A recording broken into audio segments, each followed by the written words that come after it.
Just pause recording. Oh yeah. Okay. Ooh. Ooh. Okay, I'm recording and I'm about to destroy my throat by doing my intro voice. In the year 1849, in the year 1936, in the year 1973, in the year 2012, in the year 2144, and in the year 2321, stuff happened. Lots of stuff happened. Yeah, this is a movie where all the stuff happens. Today is Cloud Atlas. This is Matt. This is Luke. Welcome to our Sci-Fi Sanctuary. This movie, yeah, it sits with you. It's a good subconscious movie. There's lots to talk about. So we brought a guest to talk about it. I came his way hearing his many great appearances on the Higher Side Chats podcast.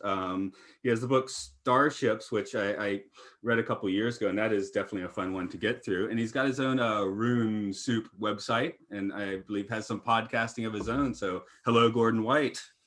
Hello, thank you for having me. And like I said before we hit the record, we got you in because of this is a relatively magical movie, and I had to explain it to my parents. I was on Skype with my parents. I was telling them who was coming up, and I was like, "Yeah, we're doing Cloud Atlas," and we're trying to attach that with a magical guest. My parents are like, "Oh, what kind of tricks does he do?" I'm like, no, not that, not that kind of magic. This is like real magic. This is like quantum probability, and you try and like nudge the probabilities, and you're like, yeah, but can he do good tricks? Is he going to do tricks on the podcast? I'm like, no, you don't get it. So Gordon, let me give you a chance to explain what magic is in the definition of today's podcast. Sure, I should learn at least one trick for that kind of stuff, shouldn't I? Card tricks. So magic, my definition of it has changed somewhat over the years, but the easiest and beginning definition is that it is a culture-specific description of natural human capacities that in the last 300 years in the West, we have decided we don't have, but every other culture everywhere and every when, including our own up until 300 years ago, understood that we could. That includes things like talking to the spirits of the dead. That includes some ability to see the future. That includes some ability to traffic with spirits to influence outcomes, whether that's from a hunting perspective or luck or love or so on. Now, the majority of these things have been demonstrated in one form or another parapsychologically, things like telephone telepathy and so on. So magic for me is a culture-specific definition of capacities that we experience. 95% of people in a culture that don't think they're real experience them. And that's what it is. So that's the magic that isn't tricks. That's 2/3 of Americans have or understand that they've had contact with a deceased loved one. 90% of people have had telephone telepathy, all the rest of it. And that's magic. And, for me, like, I'd say until about 2016, I was smart enough to listen to the small voices and go mostly in the right directions. And when I didn't, I got a very loud and clear, response from the universe that this is not right. Since then, of course, I've tried to really focus on the actual thing, focusing on my own mind and how I actually interact with the universe, and it's become a little more real. And Luke, what is magic for you? It could all be tricks. That's fine, but. Well, the big question, I'm thinking about this for the first time because you didn't warn me that's what our guest was into. I told you, Tasmanian magician, man. This is one of those things I always say, when I lived in the West, I didn't believe in these things. And since I came to Japan, just the way my life has gone has made me a little more curious. I guess that's what Japan did for me too. So yeah, when I'm here, I feel like, I make a wish to a shrine, it does kind of come true. And when I'm in the mountains, I feel like, if I do leave my 5 yen at the shrine at the start of the mountain, I'm going to be safe. And just little things like that. And just, I think what I hated in the West was the very prescribed religion. I never liked sitting in a big church and being told how the universe worked. Whereas the Japanese, their relationship with religion is much more personal because it's the country with 8 million gods. And every tree and every rock and every animal is their own it has just a little bit of magic. And I find it much easier to touch that than it is to touch some, almighty. Well, so interestingly, that's one of the reasons why my definition of magic has changed over the years, because magic in some respect only exists in, broadly speaking, European or Christian history, because it exists as a negative imprint, like the two faces vase image of the rise of monotheism, because European culture came out of classical Greece and Rome, both of which, especially the Romans, were like suspicious of magic because it could upend the empire. So astrologers and soothsayers and so on, they didn't like. And Christianity kind of absorbed all those laws. So the idea that Christians are anti-magic is true, but a lot of that came from Rome. And nevertheless, we built or came from a culture, broadly speaking, that has a singular understanding of truth, which is there is this one book which is true, and there are other books which have some true things to say in relation to it. And then outside of that, there isn't. So magic is all the other stuff that happens outside of it, but that hasn't been the experience of a living cosmos basically in any other cosmology. So whilst you will have shamans or priests or priestesses or abbots or whatever, clever men around the world, they're sort of in service of and in relation to certain beings in the context of a living universe. So funnily enough, magic is the description in a negative form of stuff that you would find normally, because Japan's a good example. So you pay your 5 yen to go up the mountain, thank you, mountain spirit, and so on. They wouldn't consider that magic. That's just what you do when you walk up a mountain. So to some extent, there is no magic in Japan because what they're doing wouldn't be called that. But if I do that here, which I do, obviously, not necessarily leave yen, but when I leave offerings to the mountain spirits when I go up my mountains, that we would consider magic. So it's interesting, isn't it? Like it's a behavior that's universal, but because of how the West developed ideologically, we almost have a pathologized term for a behavior that no one else thinks is pathological. Mm-hmm. Thou shalt not suffer a witch to live. Used to be poisoner, but same diff. So I'm going to dovetail that a little bit into today's movie. We often talk about, the first time we came across the movie. For me, I saw it in a theater. I was already living in Japan when it came out.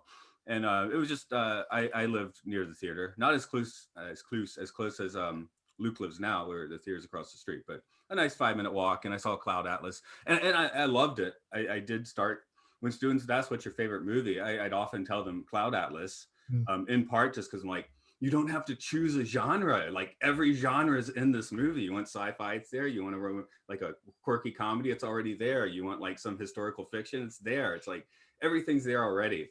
And it wasn't until a few years ago I started watching it. And, I'd already thought about the whole reincarnational aspect, but that was kind of like a film gimmick. But the more I watch it, the more I'm like, no, that's the crux of the film. That's the actual core here. Everything we're seeing and experiencing in the film is the bling, so to speak, just the outside face.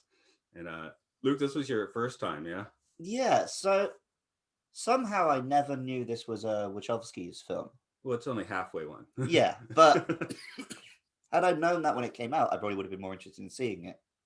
So my impression when this film released was, wow, that looks super wanky, I can't be bothered. And I never watched it until last night when I watched it for this podcast. But yeah, it's much more fun than I was expecting. Like I genuinely quite enjoyed this film. And I guess maybe because I'm still on my first watch, the reincarnation aspect did it feel a bit more gimmicky. I don't think it's reincarnational. What do you mean by that? Not necessarily. Well, we could look at it that way, or that would be just, I guess that's the most easily. Well, there are definitely moments where they say like, oh, I know this already. I know you already. And it seems like they're remembering these past, whether it's incarnations of themselves or just these past events, they are somehow remembering. I have my own little actual definition of reincarnation. I could plop it out now or wait till we get a little deeper, but okay, I guess I'll plop it out a little later because Gordon, I'd like to hear your first experience with this particular film because it's prominently featured on your website. I saw it like at the top. I was like, yes, that's the movie we talk about. Yeah. This is either my favorite film or it is the film that most closely resembles how I think the universe works. So, and when I say it's either of those two, there are some films, like, you know what it's like picking your favorite film is, it goes in and out of like whatever mood you're in. So it's either this or kind of like the entirety of the Lord of the Rings films for different reasons. But so it's either of them. But this looks more like how I think the universe actually works. And that's why I think it's a magical film. And my first experience of it wasn't in the cinema. I was living in London still at the time, and we were pirating with gay abandon, so we watched it with so I was living with people who worked in film, which was useful at the time. I think I was at Discovery Channel still, I can't remember. I was in TV and my flatmate was in film and theater, so it was kind of a good audience to watch, not just because it reputationally it had come with, oh, this is patchy, and I'm like, I'm going to watch it because I did know it was a Wachowski production, and I'm like, I'm going to watch it anyway. And I'd half read the novel beforehand. It's kind of tied up with my origin story of London, and so we watched it, and I finished it, and I said, I think I loved it. And I turned to my flatmate, and she says, I think that was a masterpiece. And then we kind of rebutted, although there was no one else in the room who disagreed, where some of the kind of low rent or low resolution criticisms of the production came from, because I think it could only have been a Wachowski film, and I think people miss that when they look at some of the production criticism around masks and makeup and all that kind of stuff. So we'll get a little deeper into the film itself. Like I said, I'm actually going to try and due to the sort of the half remembered dream nature of the film, I'm just going to wing it today, though I have brought up the names just to make sure I'm sort of getting the names right. So I'm slightly cheating, I guess, but let's get that rolling.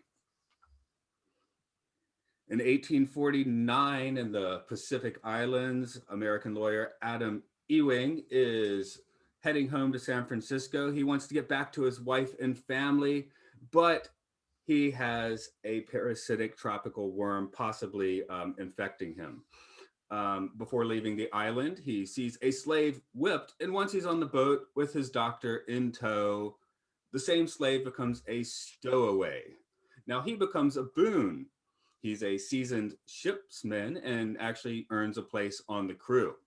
The doctor is a fiend, slowly poisoning the doctor to steal his valuables and all of that. The shipman eventually takes out the doctor, saving the lawyer, who then becomes an abolitionist. Fast forward to 1936, where dilettante young composer Robert Frobisher is being kicked out of yet another a hotel bill that he's run out on. Fortunately or unfortunately, he falls under the wing of master composer Vivian Ayers and begins transcribing his ideas.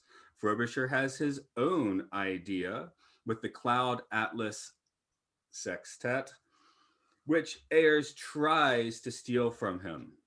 This becomes a murderous ploy as Frobisher accidentally shoots Ayers and ends his own life, but not before the sextet is at least published and released to the world.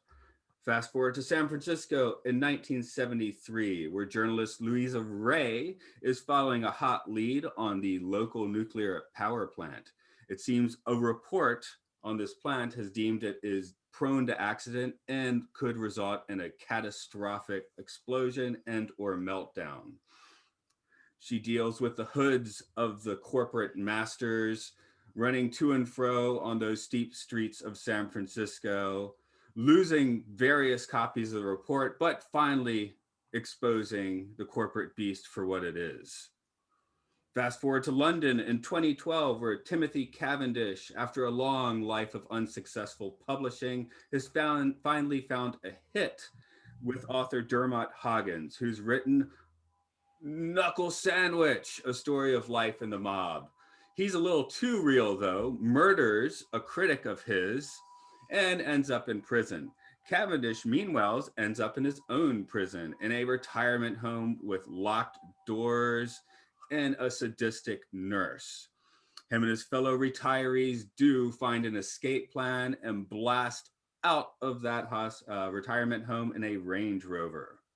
Fast forward to Neosol in 2144, where a fabricant worker, Sun Mi, is doing what all fabricant workers of her type do and serving folks food.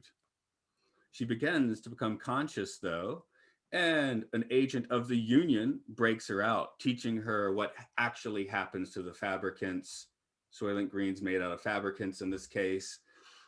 And as she ascends, she begins to expand her philosophy, getting out her words before the entire operation is taken down from gunfire by the government.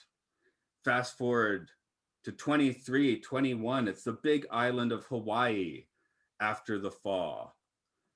Zachary, feeling guilty that he allowed his family to die in attack from a tribe, saunders through his villager life tending to goats when one of the prescients coming from a far off island with high technology comes. She wants Zachary's help in finding an old observatory from which they can send a message to off-world colonies and hopefully save the remnants of the dying human race. They make their way to that observation. The barbarians take out pretty much everybody, but the prescient and Zachary escape to a brave new world. Okay, that was pretty scatterbrained. We'll see if I do it again or not. I'll listen to it, but It wasn't so much scatterbrained, it was just long, but there's nothing you could do about that. I was trying to keep it short, man. Yeah, I know. But then again, the film's pretty long. It is almost 3 hours, but it's a well-deserved 3 hours. Everything's 3 hours these days anyway. Yeah, really. For this one, I guess we'll talk a little bit about the actors first, because this is not a Hollywood production, by the way. Yeah, it's one of the most expensive independent films ever made. Yeah, technically it's a German production. That's where Tom Twinkner comes in as the other director, and I've forgotten who directs what. Obviously the Wachowskis do the hardcore sci-fi stuff, and at the end it did actually list like these years directed by this one, but I've forgotten. I scrambled that in my brain, but yeah, I think most of the historical ones were the other fella, and the Wachowskis did the futuristic. Yeah, after I watched this one, I did go and watch Twinkner's The International, and didn't like it that much, but okay. Oh well. Of course, the biggest star here, I guess, is pretty much a roll of the dice, but I guess we're going because before I watched it, I'd assumed that, like The Fountain, it would be the same principal cast at each time, which it is, but each time period, a different one of the cast is the star. Right. It's not like 5 different Tom Hanks stories where he plays different roles. Only one of them is like a Tom Hanks story, and then he's like a villain in this one and a bit part in that one. So that was interesting, and I think it stopped the film. That's why it didn't feel wanky and boring. No, the casting is very precise and deliberate, and the closest corollary would be something like Angels in America, where the actors are deliberately picked in each of the sort of 6 stories to show a couple of different things, right? This is why I don't think it's reincarnational. I think, and it's there in Sun Mi's "Our Lives Are Not Our Own," where the story is a relational one. This is why it's animist rather than reincarnational, and a through line is the birthmark. You mentioned the star, the comet, but if you pick the character in each of the time zones that has the birthmark, beginning with Adam Ewing, that next person influences the next person. So it's not a soul moving through life. It's the fact that from each crime and every kindness, we birth our future. So Adam Ewing's novel influences Robert Frobisher, which gives us the Cloud Atlas Sextet, which then kind of moves the story into Louisa Ray. And the story of Louisa Ray is read by Timothy Cavendish on his way to the asylum kind of place. And the movie of that is what influences Sun Mi. And the story of Sun Mi is what influences the far future, again, with Zachary, right? And so each of these people has the birthmark. And then, of course, the film ends with that comet in the sky. So it's not reincarnational, it's better than that. It's that the consequences of cruelty and tyranny, as well as kindness, propagate throughout the universe. And that's why the filmmaking choice of, and it's really European in the sense that the actors are chosen because they're good actors, and in many cases, like have worked with the Wachowskis before. Obviously, Hugo Weaving, etc. Like, there's half the cast is from the Matrix films, right? But the reason you kind of have them moving around in each story is to show that it's relationality rather than one person through time. And I think the film does that better, right? Because it's not just so that people don't completely lose the mission. You have to have this trajectory of the birthmark. So there is a kind of forward trajectory in time, but it's not just the story of increasing cruelty and increasing kindness propagating forwards through time, because there are actually moments where, and the film does this really well, where you do get that retroactive enchantment, right? So it kind of swings on the Cloud Atlas Sextet, which you kind of mentioned, Frobisher writes in 36. However, Vivian Ayres in the film comes in and says, I had a dream about this monstrous restaurant underground in the future where everyone had the same face and some music was playing. And that actually comes into part of how Frobisher invents the Cloud Atlas Sextet. And so it's not just that he invented it, but he could only have come up with that living with Vivian Ayres, and he would not have come up with it if that dream hadn't happened. And you get little hints of that, right? So the other example is when Louisa Ray and Joe are fleeing from the Hugo Weaving assassin in 70s San Francisco, and they go through that sweatshop where he kills the Mexican lady's dog. But when they run through the sweatshop, you see that they're all making little Papa Songs toys in the 70s. So there are all these moments where it's not just the trajectory of, I'm really taken by Adam Ewing's story and that inspires a Cloud Atlas Sextet, tick, tick, tick through time. It's that through each crime and every kindness, every single person's in the universes is how we birth our future. So it's animist rather than reincarnational. And that's why it's a purely magical film, because what it does is redraws the boundary of action and morality to you, to your life, to not being rude to that person behind you, or to turn a kind face rather than an unkind face. And I just, you get that in every part of the production. I think that is, it's a masterwork. I can't think of another film that does that quite so well. Actually, I want to throw out Matt's theory of reincarnation, because I'm not just, when I say that, I'm not just meaning the like life to the next life to the next life. I don't even think I've read this anywhere. I just kind of came to this conclusion myself that, and we can go animism and say, this awesome, what is this, Mario lunchbox? No, it's got my tissues in it. Oh, it's got your tissues. Okay. Well, we can even like take it down to that there is no 100% match. This life is it. You're finished after this. 100%. 100% is important because 99% there is going to be something or someone that does share that much of sort of your, essence. You can spurn Adolf Hitler, rightly so, as much as you want, but there's going to be that 1 or 2% of yourself that was in common with that, because a little bit of a percent of yourself is going to be in common with anything you meet in the universe. So I do just want to throw out that's sort of my when I say reincarnation, I should probably define it that way. Well, because they address it in a way, so it clearly exists in a magical universe rather than a religious one, in the sense that there isn't necessarily a God. And in fact, you can make the case that the film in particular is a story of how a universe, given a sufficient amount of cruelty, will generate a Jesus anyway, like without it being a God, right? Because you sort of have the parallels between Adam Ewing and his wife, because he's the son-in-law of a slaver, and the fact that love story of Tilly and Adam is there with like Haijo and Son Mi, and this is coming back to the actors because it's the same actors for both of them. So some of the stories are in particular resonance, but Son Mi gets to say to the archivist, if I care to imagine death, it's one door, as one door closes, another one opens. So it's not even that the question is explicitly posed in the film: is this a story about life after death, or just rewards, or doing a good thing so that you get to go to heaven? And Sunmi says something just really boss, which is, if I care to imagine death. So it's the afterlife components of it are immaterial to the core of the statement, which is like, by each crime and every kindness we birth our future. And it's almost like taking the reward punishment off the table entirely.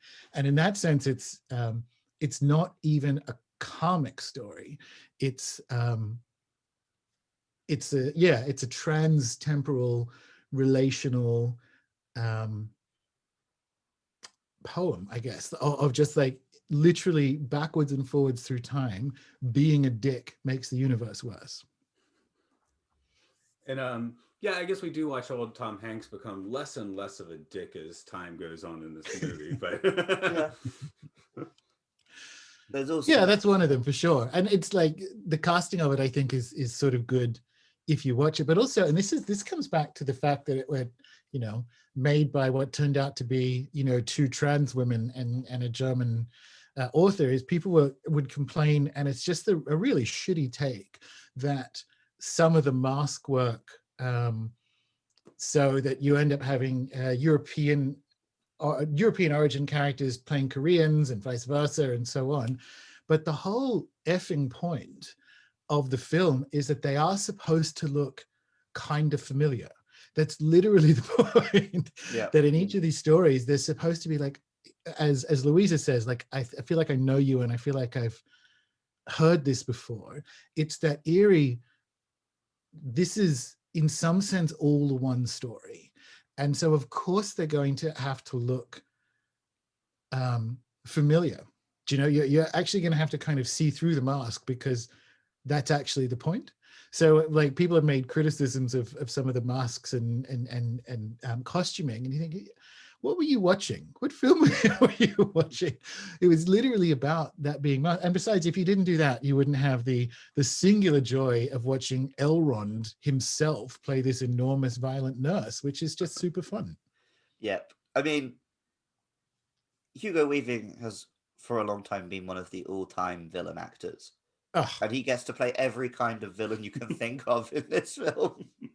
And yeah, that nurse was like, is Hugo Weaving just actually Satan in this? Because by the end of it, he's like a magical goblin on the side of a rock. No, George. Well, yeah, well, so that's interesting, because it does, one of the things it's sort of about is the aeonics of religion and deep time. So it's not just the multidimensionality of time. It can do time scales really competently. The story itself was sort of 400 to 500 years long. But of course, there's the picking up the beginning and the end of it. So the influences that came for Adam Ewing to turn him into who he was, and then at the end with like old Zachary on another planet. So it's kind of grabbing a snapshot of the universe. But you get, this is sort of what I mean about the cosmos can birth a Jesus even without God intervening. You get the aeonics of religion, where that sense of fear and separation, and fear of being there for other people can be externalized as this being. Because the old Georgie Zachary story is really lovely. You recall at the beginning of the film, Zachary chickens out and saves his own skin by hiding when the cannibals come and kill his brother-in-law and nephew, or whatever that kid was. And that is the exact same place where the reverse happens, where he and a child are in danger, and then it's the Halle Berry character. So it's Meryem who stands up from the same rock and saves him. And it's this kind of, and there's old Georgie in the story. And it's why it's an aeonics of religion thing, is that at that point in the timeline, in the far future, they think Sunmi is this Jesus figure and this being. So they've kind of externalized, and it doesn't make it false, but they've come into a different relation to the idea of our lives are not our own, and it's much more of an externalized one. And it kind of gives you this indication of where things, of how we can turn the life of someone like the Buddha into what we turn it into. It's really, really sophisticated stuff, because it doesn't invalidate the the kind of cosmic nature of it, and it does that by playing so confidently, I think, with time. It's like what Sunmi actually did, is actually more impressive than the deification, because she had to, slug her way through all the samsara and still made this influence. Of course, 200 years down the line, it's just, oh, she was a magical figure. There was no samsara. But of course there was, Yeah. I'm fascinated by the idea that if there was a actual Jesus, he was very likely like a revolutionary, not, like a, with Correct. sword in hand, And but it also would have happened if there was a physical person who was like that, and if not, there were people like it. It happened in the context of an untenable political environment. So, like the overtaxation of the empire, and the fact that in Judea and even Alexandria, people are being ruled by foreigners, and it's just not. Cosmically, something needs to happen to adjust to change the cruelty, and Louisa has that. What was it? You have to do whatever you can't not do. I saw that scene. I thought, oh, that's going to break Matt's brain because Matt can't handle double negatives. I wrote that in my notes. that works that's what Sunmi did, right? So there wasn't actually this wasn't a plan to take over unanimity. That's not what the Union did. She destroyed the actually, it does get destroyed. It's not as clear in the film, but the recycling ship for the Soylent Green recycling ship, right, is destroyed because that has to happen. Like, you have to do whatever you can't not do. It's like that must be destroyed, and that cost her life, and it cost Haijo's life, and all the rest of it. But if that hadn't happened, then the rest of the story wouldn't have gone on. And again, it plays with that sense of place and time unevenly, that when she broadcasts that message, it's from the ruined Big Island kind of like control room, communications room that Zachary and Miriam go to at the end of the film completely. So they were literally in the room where she sends that message when Zachary finds out that it was a person who sent that message rather than a goddess. And that kind of, that's the loop back in, or the trajectory of it, because the ship that Adam Ewing was on was called the Prophetess. So you begin with the Prophetess and you kind of end with the Prophetess, and it's this sort of story of it through. One thing that, I don't want to get too much into the book versus the movie, but the book, basically, I actually like the structure of the movie better, just jumping around everywhere. Yeah. But one thing, the book obviously can add a little more philosophical detail here and there. And it's revealed in the book that Union is simply the controlled opposition of unanimity. And she knows that. She knows she's been shown these things to get a response for her, but she's like, it doesn't matter about all these politics. Actually, I do need to make these statements, and I know I'll be killed after I make these statements. And yeah, in the book, she's like, yeah, I got arrested right after I finished. She got 3 weeks to actually write some books, and not just 18 minutes to make a speech in a book. But she was like, I knew the day I was finished with that, I was on borrowed time. I'd be arrested any time. Yeah. And I agree. I think the structure of the film, it's one of those examples, and it doesn't mean that the book is bad. I read the book unevenly. Like, I read it when I first moved to London because the guy I was staying with had a copy, and he's like, you like science fiction stuff, you'll enjoy this. And I read it at a time when I wasn't really enjoying my job in London, and I'd sort of be drink reading at night. It was sort of blurry. And then I tried to pick it up again once I'd seen the film, and I'm like, I vaguely, so I don't actually remember it that way. I don't remember. No, that's fine. We're talking about a movie today. Exactly. But from my uneven memory of it, it is one of those cases where, like, for instance, I can make the case that Jurassic Park, the movie, is better than the book, even though I really, really like the book. And it's kind of the same here. I'm like, this is such a good, they've thought about it enough to turn a novel, to convey what the novel is about as a film, and you have to do that differently. You have to shave some things off and bring other things in, and leave stuff to like the little motifs and Easter eggs, like the different actors who play Louise's dad in pictures and so on. So they can get their message through filmically, which is the correct way of doing it, rather than like telling a moving picture story of a book. Yeah. Before moving completely off actors, I just We haven't want been to on actors for like 10 minutes. No, we haven't. That's fine. But, I'm looking forward to actually moving on because they're all good here. But I will give that this Louise Away is definitely like my favorite Halle Berry role ever, I think. Yeah, probably. How'd she strike in this one, and in the future as well? So, you know, she's good there too. She's very good in this, but other than this, I don't think I've seen the good Halle Berry films. I've only seen like X-Men and Catwoman. Okay, so that's an easy one for you then. Yeah. She doesn't talk about what happens when frogs get struck by lightning in this one, so it's, you know, a step up. Which is still an iconic line. Yeah. Oh, for the wrong reasons, but iconic. Yes. I'm definitely cooler with the From Womb to Tomb line, which I don't think is in the book. Actually, I think that is a movie line. Yeah, it must be. Yes, I think you might be right, and it's such a good spell. Anyway, hang on. Are we still on actors? You wanted to go somewhere else? Well, I'm just kind of if saying, there's anything left you want to say on actors, yes. I think. No, I think it's. I wanted to address the masks, and you guys brought up the bit that the roles are deliberately chosen to kind of carry some themes through, like love stories and so on. The roles are deliberately chosen, and for instance, like Sixsmith playing the archivist, it's sort of the same thing. He kind of reads. He reads Frobisher, and he also ends up being that one person that Sunmi convinces. And that's such an excellent line again, like when he says, what if nobody believes you? And she says, somebody already does. And she did all of that to change the mind of one person. And that, like, the film, just the timing of some of those statements nails it perfectly, nails why you have to come back to that Louisa line of like, you have to do whatever you can't not do. How about we go into a little bit of the design, which also does have some metaphysical consequences anyway. Getting back to the, what's the name of the ship again? The Prophetess? Because, yeah, it's the ship at the beginning. It's the ship that the yacht in 1972 is like parked next to. Yeah. That's pretty wild. That does take a few viewings for you would start noticing Yep. that. But yeah, just all these design elements, because they made, 6 completely different movies, which is insane.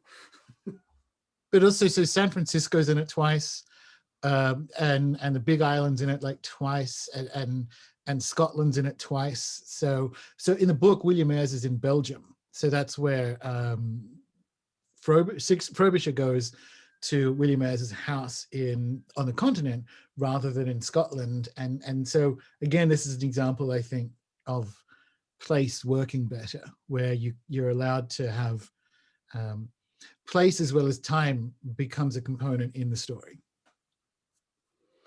So as a, you know, as a Brit, how did the wacky comedy treat you? It was a fun little like run. Your New Year's Day or your Yeah. oh god, Love Actually sort of vibe. Well, yeah, we didn't mention the actors. I had no idea Hugh Grant was in this. Oh yeah, and he played a couple of like delightful shit. Oh yeah. When people when directors let Hugh Grant or give Hugh Grant a really long leash, it always ends up going well. You know, like, because he can get to the right side of like really hamming it up, like Denholm Cavendish. So Timothy Cavendish's brother, it's just perfection. I would watch a spin-off show, a spin-off movie about it. I thought that kind of like bizarre cruelty, because in many respects that's the weakest story or the most farcical, the Timothy Cavendish one, because even in modern day Britain, which is quite tyrannical, you can't exactly do that with your indigent brother, but that's sort of feel not like you can treat the elderly pretty shitty though. Like it's not that far from the truth. And that's kind of that is actually the point, right? Because that's the you need a farcical version of that same. So there's like there's a competition of ideologies in the film, which is like there's the Hugh Grant one, which is the strong do eat, right? And then there's the our lives are not our own. And so you kind of get different versions of that the whole way through.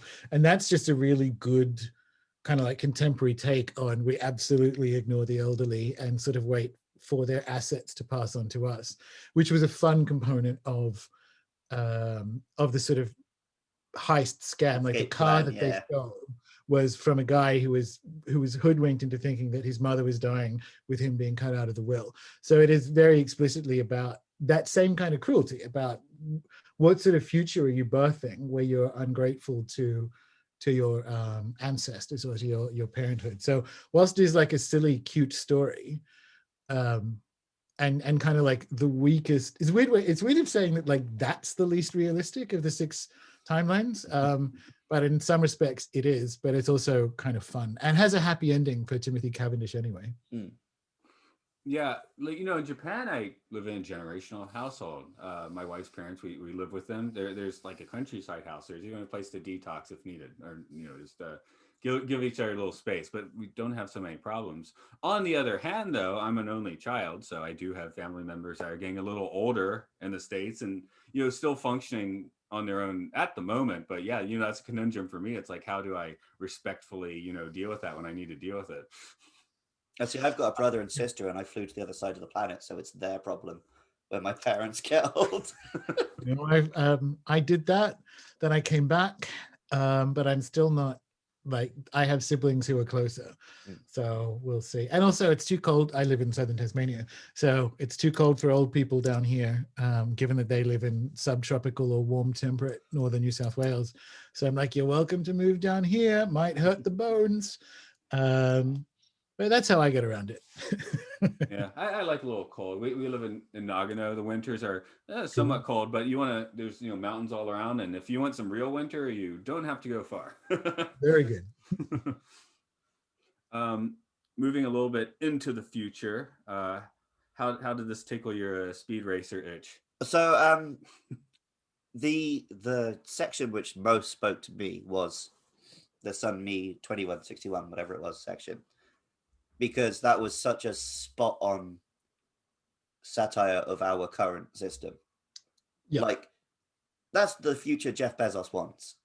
Yeah, it's more accurate now than it was when the film came out in 2012. Like, even the names and the Orwellian newspeak we have to deal with in 2021 sounds like unanimity and all that. It's creepy. Well, just dividing the world into consumers and servers.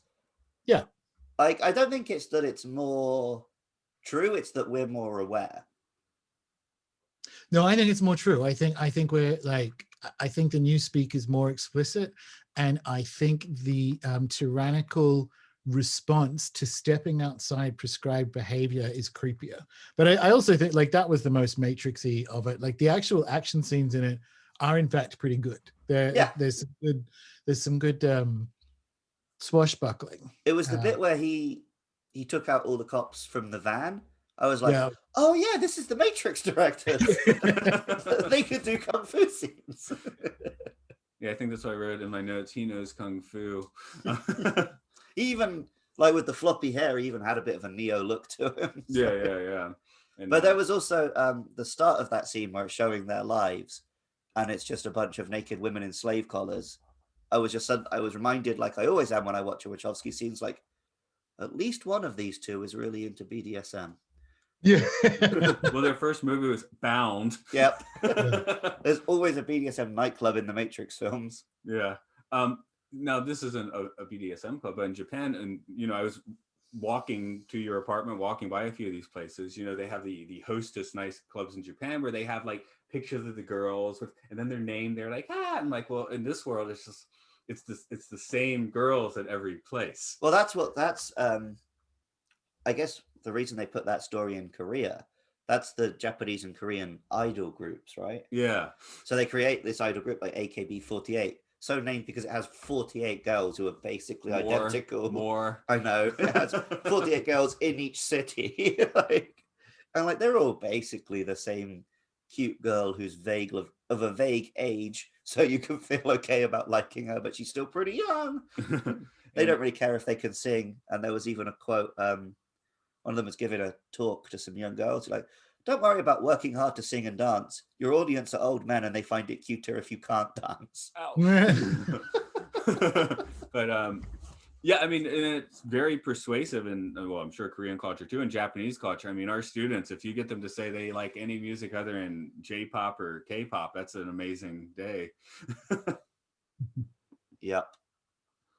And the far future is a little more, I guess, Mad Max. Yeah, I liked that right at the start of the film, I couldn't tell if that was the future or the past. Yeah, this is the aeonics of time and religion that I think is really good, because it gives you that.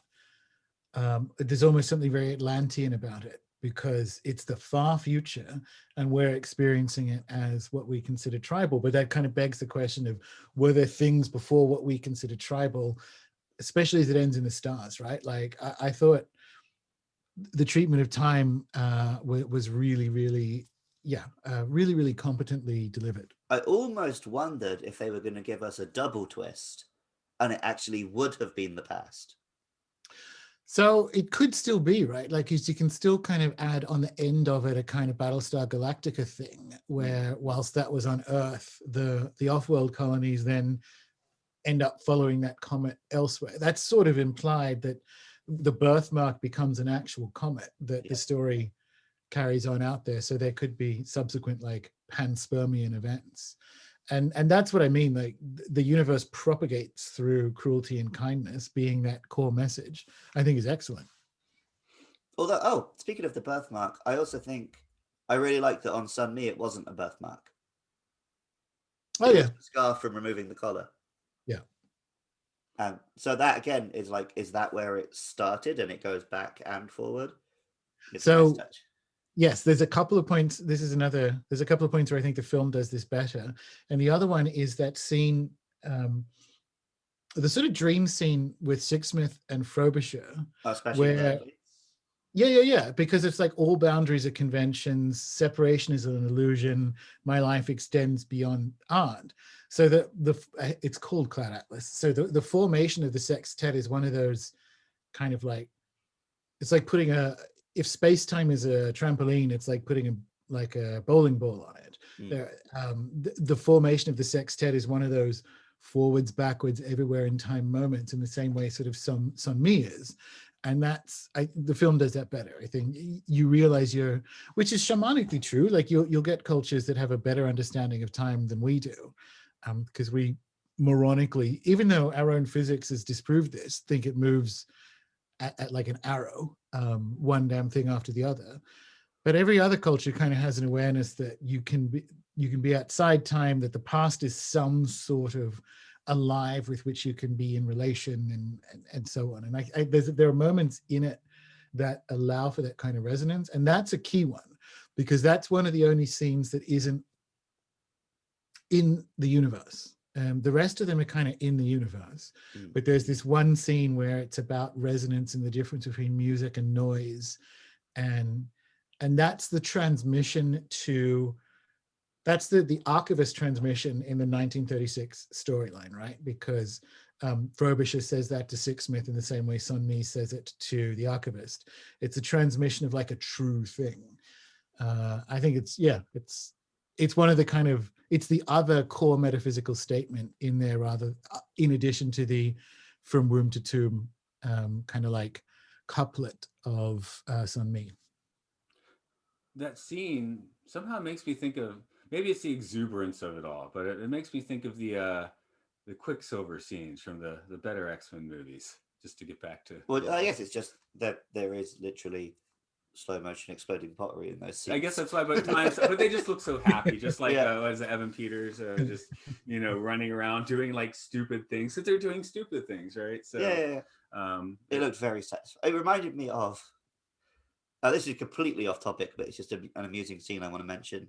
In the TV show Brooklyn Nine-Nine, one of the guys is depressed, so he takes him and says, like, this is what I do when I'm upset, I smash plates on the floor. So you're like, okay, I'll give it a go. And he manages to throw it so that it bounces off the floor and hits him in the nuts. Hey, if you're gonna smash plates, you need to know how to smash plates. Yeah. I guess that's the thing there. Just think of it. Of course, Australia is well known for dream time and the Aboriginal cultures. You're on Tasmania. Is it like a different story there? Different stories in Like the story what? of the dreaming. How and so separate on. are the cultures, I think, is what Matt's trying to ask in weird English. There are some similarities. One of them is a kind of, so the word dreaming or dream time is actually an import or an agreement from Aboriginal English into English of like, here's how we can explain to you idiots something about how the cosmos works. So it wasn't necessarily called that across different aspects of Aboriginal Australia, but it's a really good example of how you can be, how the experience of time is multidimensional, and to be in, so the dream time isn't the distant past, it is the awareness that the universe has a dreaming and is alive at this moment. That includes you are in relation to ancestral time and the moment, and have obligations to the future. And Cloud Atlas is quite good at that, frankly. Cloud Atlas is quite good at, if you want to explain the dreaming to someone, like get them to watch Cloud Atlas and explain back to you how time works in it. And then you can have a discussion about the dreaming. But yeah, Tasmania or La Truita, there are notions like it, but again, they're called different things. They're called Jukupa, turnaround, different ideas for that same reality that we're in relation to living time. It's found across Aboriginal Australia. Okay.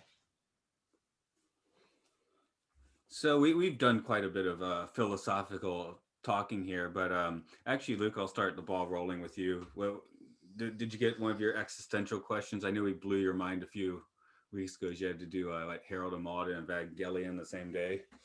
No, this actually, it was more comforting.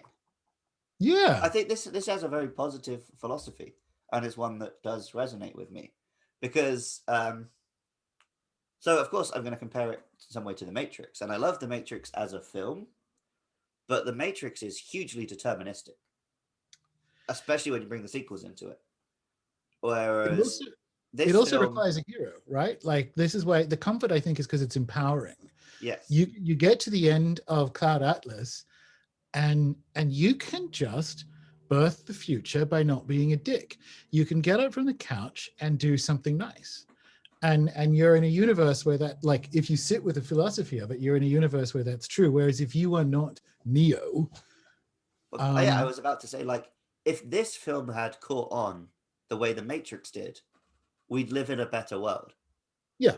Because The Matrix convinced a generation of young men that, like, the world is bullshit and they are going to be the one. Whereas this film, I mean, I guess Sunmi has, like, an influence, but there isn't really the one. Very small acts of kindness are just as important as very big acts of kindness. And The fact that protagonist there is is no literally a one birthmark, main right? So character. there isn't a main character. The main character is a birthmark. And that's important, because again, it's, if everyone is doing this, every kindness and cruelty birthing a future, from womb to tomb we're bound to others, then I think the comfort is in that it's empowering. You go, wow, like, and you don't consciously appreciate that it's empowering. It's not like a Tony Robbins seminar. It's actually just, I feel kind of good about the universe turning out all right in the long term. And also that you feel invited to participate in that, because there's a lot of despair at the moment around not even like what can we do, but where can we do something. And very much, and that's ideologically determined, because if you are a materialist, or if you believe in political intervention or so on, then you fall on these kind of dumb ideas like electionism and organizationalism, like, I don't know, let's march on Washington or whatever. And you miss the fact that literally every spiritual tradition on this planet, at least, will tell you that in fact, the world is only transformed on an individual basis. And that's implicit in the sort of empowering comfort, I think, of Cloud Atlas. Well, I've this year, one thing I've done which has been hugely beneficial is I've more or less quit social media. Same. And before, you feel like the only thing that's going to make a difference is if I can somehow change this whole world. Yeah. If I can, you know, walk into a lobby with a bunch of machine guns and somehow change everything. Whereas now I feel like if I just treat this person with kindness, and when this person asks for help, I help them, I'm making little differences. And that's what, even taking out any completely philosophical aspect, as creatures, that's what our brains are designed to understand. Yeah. I think it's something like we can only remember 250 people. So if I can help those 250 people I can remember, that's what will make me feel good. I can't remember all 7 billion people and do a kindness for all of them. But you also don't know which one is going to be a nodal intervention. And so you have to keep doing all of them. So like Rosa Parks being a really good example, she didn't know that that's what would happen. And as you say, that wasn't getting a bunch of machine guns and Keanu Reeves and shooting up a lobby in slow motion. That was sitting on a bus. And so that's in Cloud Atlas. It gives you the time outlines of like literally every cruelty and every kindness is in there. And it's the secondary.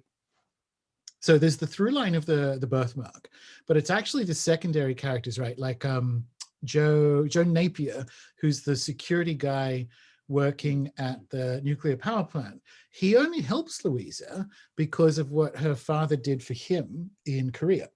So he's not necessarily in the kind of the sextet. He's not in those 6 stories, except that these 6 stories, the whole kind of point is that they are also in relation to every other story in the universe. And so you don't know.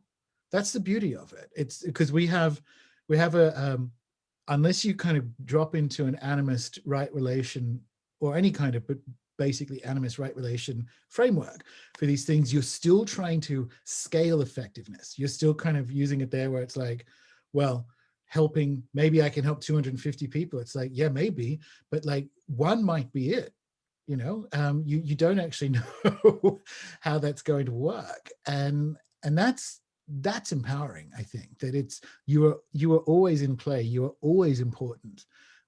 You are cosmic, and your decisions are cosmic in significance. It's why that's why I like it. I think it's one of the best or most competent sort of philosophical films I think I've seen.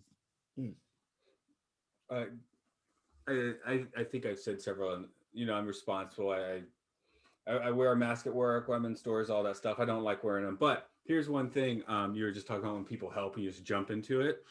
That's one thing where this mask thing has really helped, because I still, you know, I'm trying to get past it, but I still have the instinctive when I'm suddenly asked to do something on the fly, like a look of disgust on my face, and nobody sees it anymore. And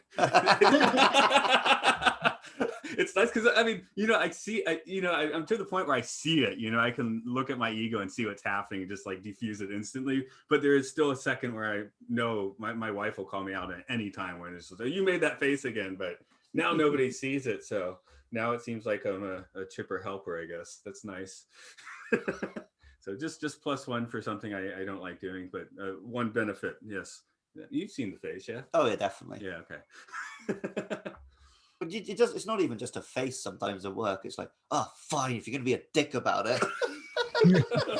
Well, you can't hear that because now it's right? Yeah. On the converse, I was having ramen. We were having ramen yesterday, and they started putting up. Have you just noticed in the past week, like the big plexiglass things coming up? Like a lot of the chain places already have those. Yeah, okay. Just twice in the past week I've had lunch and I'm like, what? We're trying to talk? It was horrible. Oh, well, like between you and the person at your table? Yeah, it was like talking to someone at prison or something. Oh yeah, I haven't had that. It's usually between at least the two tables. With the people you're dining with, so you like can barely have a conversation. I mean, you've seen the mess I make eating ramen, so maybe that's for the best. Someone splashed on the plexiglass. That should be a curtain rather than perspex then, so you can hear but not see. Yeah. Like, I don't want to watch you eat, man. On a little telephone, then it really would be like prison. How you're enjoying your food? Yeah, that'd be pretty hip. Any other philosophical trips we want to get into on this? I mean, there's so much you can do. Have a look at this.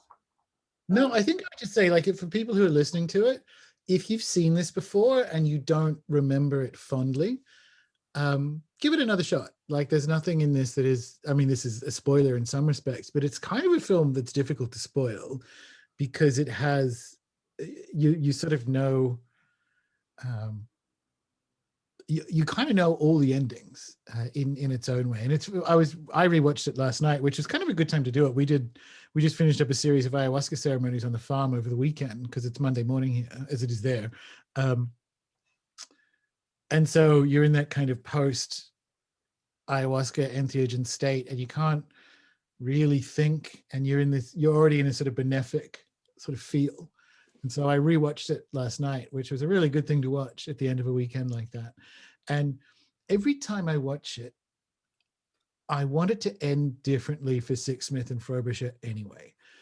It has that kind of really good, the way what's his name, the way Romeo and Juliet, Australian director, I've actually had lunch with him, can't remember his name. Oh, did Moulin Rouge anyway. Yeah, that's it. Yeah, and like his ending of, well, his death scene for Romeo and Juliet is actually better than Shakespeare's, because Juliet wakes up whilst Romeo is still alive, and so it's there's a kind of like, oh my God, I can't believe this is what's happened, and it kind of boosts the horror in a way there. And whilst that isn't in play exactly in Cloud Atlas, because of the way it's cut with the Scott Monument in Edinburgh and then just missing him in the bathtub shooting scene, you want it to end differently every time, and you don't. And that's quite potent filmmaking. So there's a real bittersweet component to it, coming back to like, even if you know how it ends or you don't remember it fondly, this film, because of all that kind of stuff, has really high rewatchability. You can rewatch it a bunch of times because it is so big and ornate, and it doesn't necessarily like hinge on the ending. It's literally a film about interrelationality through time. So it has a really it's really rewatchable, I guess. Actually, it's interesting. You were talking about the main character being the birthmark in the through line of the film, and again, when I talked to my dad last week, and I was mentioning doing Cloud Atlas, and he knows I'm a musical snob. I play lots of music. I play classical. I play rock. And he's like, "Well, what do you think of the theme?" And it was probably thinking, he was saying, yeah, it wasn't as good as it's supposed to be. I'm like, actually, it is as good as it's supposed to be. That's the other tragedy of Frobisher. If he could write that, what else was he going to write? You know? And for me, that is actually the main character of the film. Like, I guess some people are visual; they'll see the birthmark. For me, I hear the theme, and I'm like, oh, that's the main birthmark character. Isn't the main character, but the birthmark is there so that you can realize that there isn't a main character. The center of gravity of the film is the Cloud Atlas sextet, because Cloud Atlas, to describe something indescribable, Cloud Atlas and sextet, 6 stories. So absolutely, like, the main character is a score. But yeah, and I think it's excellent. Like, and I remember there would be some moments where if I get in a Cloud Atlas mood over the last decade or so, there's some really, really long, like 2-hour versions of it on YouTube. So if you're just kind of in like in a mood for that kind of bittersweet melancholy, you can put it on either while you're doing something else or what have you. But it's a good score. It is absolutely a match for, I think, what the film and presumably the book was trying to convey. Yeah, I don't buy soundtracks very often, but that is one I got. I think that was the one previous that was Tron Legacy, right? So I mean, the movie Tron Legacy is just a Daft Punk music video, so that makes sense. Yeah. Did you buy it as a nice vinyl? Which one? The Cloud Atlas. No, because I already lived in Japan. I didn't have. Because I hope they've released it as a vinyl, and the case is that. Oh yeah, that would be pretty awesome. Yeah. Except you have to pay like $300 for it. Oh, I'm sure. It's so rare. There's only. Yeah, but the sound is better. On your 78, right? I did have. I remember with my aunt and her friend about 15 years ago, where we did just sit down having a few drinks, and they just started playing like 45s all night, and that was fun. Nice. Yeah, I like. It's actually sometimes very difficult, or can be clunkily delivered to say in a film that the soundtrack is a character, because it's something that really wanky and amateurish directors will say. But that scene with Louisa in the record store, it's quite good, because obviously they get Ben Whishaw to play the clerk. So it's literally Frobisher. It's the same actor. It comes back to that they're playing the roles. So the guy who worked in the store, who found it, who put it on and couldn't stop playing it, is one of those sort of resonances through time. But that's I would argue, a kind of elegant way of letting the audience know that, like, know that the soundtrack is a character. I like that you say only amateur wanky directors. George Lucas famously said that the soundtrack is the Force in the Star Wars films. Yeah. But fortunately, even George Lucas, and this is surprising in many respects, didn't have a character walk on and say, you know, this a soundtrack is a character. So it's actually, like, putting it in the film is clunky. Yeah. And it's a really difficult thing to deliver, but I think that's probably the best delivery of that message into a film. That's I would say, oh, it's okay. I guess that's the same as saying it's the Force. I was going to say it's the you know, quantum vibration of this cinematic universe. This cinematic universe just being this single movie, not like Marvel, but you got That's a good way of describing it. Yeah. Any final thoughts anyone wants to throw out on this one? Not necessarily. I don't have a thought to throw out. I just want to point out there is a very big theme in this film that we're not really equipped to discuss. Because this is a film made by two trans women about identity, about not necessarily being who people think you are. It's got almost every major actor has a scene in drag. Like, there's definitely a big aspect to this film which I don't feel equipped to comment on. But I agree completely. And this comes back to, I think the criticisms of the costuming were misplaced, because only trans women could have made this film. And because it is, and it is, as you say, something we can't be equipped to discuss with competence, because if we get it wrong, it's sort of saying that, what I don't want to say is that outward appearances are cosmetic, but what I do want to say is that there is, and I actually think this is the case, but that I think how we understand gender expression only works in the context of a living cosmos, and kind of gets shitty in a materialist cosmos, which is why you end up with TERFs and things here arguing body parts and what have you, because it's like it's not a trans film, it's an animus film made by trans women. So there's a trans inflection on, like, their understanding, this is my understanding of it, their understanding of a living cosmos. So it's not a trans film, it's not a trans statement, it's how, and I get what you're smelling there, which is like, this feels like, or I experience it as like a trans animist manifesto in many respects. Not all respects, but in some of them. There was a period where I think one of the Wachowskis had already... this film. Is this the period when they were the siblings? Yep. Yes, because I think Lana had transitioned, but Lily hadn't. Okay. Yeah. So that also makes it interesting. I feel like, in a way, maybe that's why they were the people who make this film. They're kind of obsessed with making their lives sort of... Only these two people at this specific point in time could have made this film. Yeah. Absolutely. Which is very fitting for this film's themes. Absolutely. This is a great place to end it, because it makes it... I could cheekily say it's a documentary, because I kind of think it is. I think it is a form of documentary, because I think it could only have happened at this time with these people describing a thing that I think is true, which is that the cosmos is alive and relational. And one of the best things, there's at least 15 fantastic things about this film that we didn't get to. We could do this again and probably have a completely different conversation. You know, most movies are like a linear line, and this movie is kind of a sphere to consider. I think... So I've only watched this film currently one time, last night. And at the moment, I don't quite know how I feel about it, because I don't feel like it had a strong ending. The film which obviously you would compare it to is The Fountain. Yeah. And in The Fountain, the three timelines converge right at the end.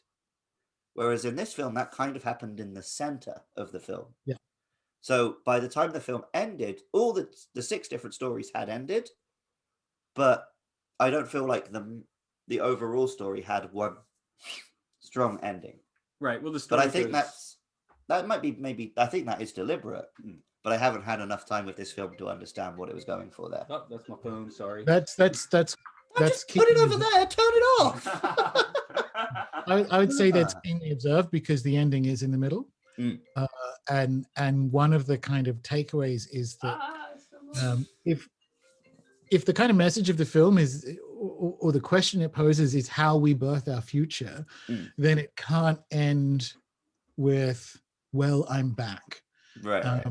It has to end with not ending. And there's a balance, there's literally a balance. If you're talking about the backwards and forwards and relationality of the future, of putting the ending in the middle. So that's keenly observed. And as you say, if you watch it again, you will think better of how the film finishes, if not ends. Because it is like the first time around, it's like, oh, I don't know. I guess I was expecting one more sword fight, or like I was expecting something. Yeah. And the story obviously continues going in either direction, as old Tom Hanks or Zachary is telling the story to all those kids. One of those kids is going to be affected by the story and tell it to someone 50 years down the line, and there's a whole another, we can go to an octet now.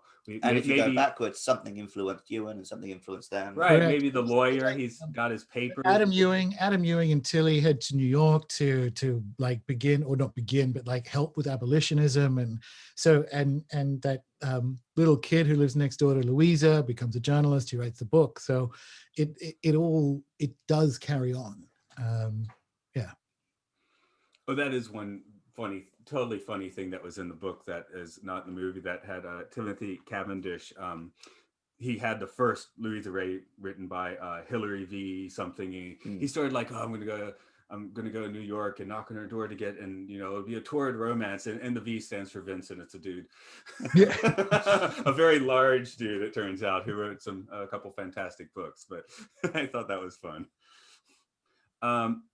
I guess we're wrapping up. So Gordon, can you tell people where you have many fires in the cooker and are many very interesting things to listen to. So can you tell us your presence on the internet or such?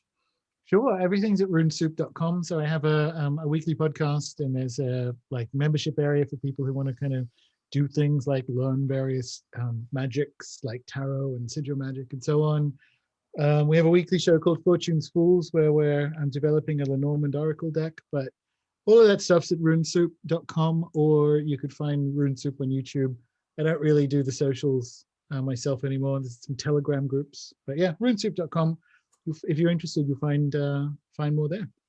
I'm a little creeped out to do a tarot reading at the moment. I did a tarot reading for our old coworker, and it was really bad. And well, you know who I'm talking about already. And yeah, his life has been pretty bad since then. Unfortunately, I was like, oh shit, I gave him an accurate reading, it seems. At the time, it's like, gee, I don't really know what I'm doing. And yeah, oh well. I think he's on the mend now. He's on the mend now. He's actually joining me Thursday morning to cast, it seems, unless he sleeps in. So Luke, can you do our thing? Because I already stuttered asking Gordon to do his thing. Yeah, you can find this podcast on Twitter at MLSFS Pod, or you can find it on Facebook, YouTube, Apple Podcasts, Spotify. Just search Matt and Luke Sci-Fi Sanctuary. Listeners, please get in touch and let us know if Matt has forgotten to edit out the sound of his phone going off. No, it's going to stay in there. No, you can't. People were talking. Edit it out. We also do other podcasts. Matt has Oral Hygiene, where he talks about educational films and documentaries and whatever weird film he wants to talk about. I have a Pokemon podcast and a Monster Hunter podcast. But you can find all of our podcasts at patreon.com/podcastio-podcastius. I think I said that right last week. Okay. So again, Gordon, have to thank you a lot for coming in today. This is definitely a good way to delve into this movie, because I mean, you could sit there and talk about design and dork on it that way, but I'd much rather get under the hood and again, look at the real magic in working the gears of this movie. So I'm outroing now, aren't I? Here, you just do you can remember the quote. You just did the movie, right? Which quote? I don't know. Our lives are not our own. From womb to tomb, we are bound to others, and by each crime and every kindness, we birth our future. There, he could say outro today. Thank you. All right, I'm going to stop the recording there. That's why I always make